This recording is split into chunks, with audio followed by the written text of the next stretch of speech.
আসসালামু আলাইকুম প্রিয় দর্শকবৃন্দ, আপনারা এখন দেখতে পাচ্ছেন বিষাক্ত বিচ্ছু থেকে কিভাবে বিষ সংগ্রহ করা হয় এবং এই বিষগুলো দিয়ে অনেক প্রকার অ্যান্টিবায়োটিক ওষুধ তৈরি করার কাজে ব্যবহার করে এবং অনেকে নেশাভানও করে।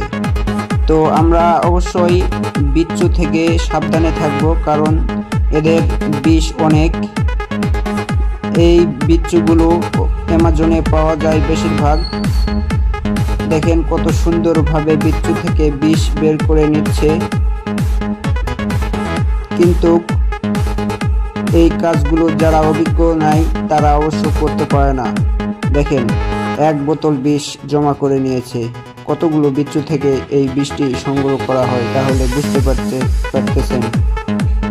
অবশ্যই সাবস্ক্রাইব করে পাশে থাকবেন। ধন্যবাদ।